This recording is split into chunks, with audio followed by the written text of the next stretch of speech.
আজকে 4 মে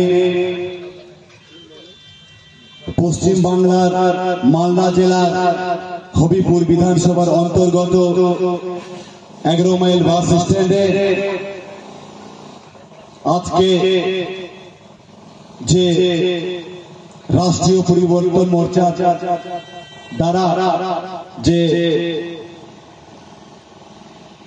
নির্বাচনী প্রচারের আয়োজন করা হয়েছে,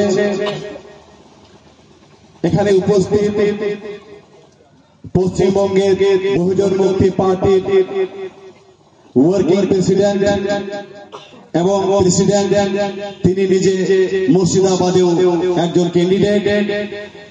এছাড়াও এমপিআই প্রতিনিধি সমর্থকরা উপস্থিত রয়েছেন। এছাড়াও বিভিন্ন সামাজিক সংগঠনের প্রতিনিধিরা উপস্থিত রয়েছেন।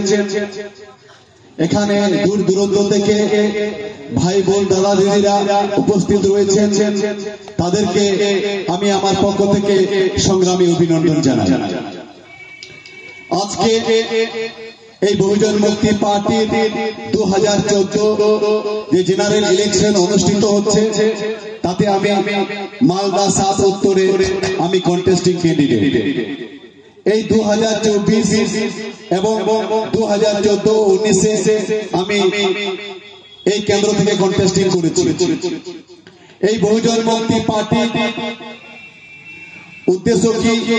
এই বহুজন মুক্তি পার্টির উদ্দেশ্য হচ্ছে আমাদের এসটি, এসসি, ওবিসি, এমসি সমাজের মানুষ আমরা স্বাধীন নয়। এই স্বাধীন না থাকার কারণে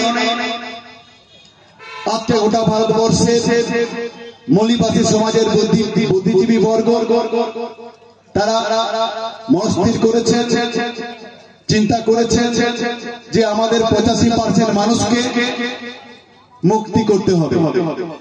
যদি তাদেরকে মুক্তি করতে হয় তাহলে একটা রাজনৈতিক প্ল্যাটফর্ম আমাদের দরকার।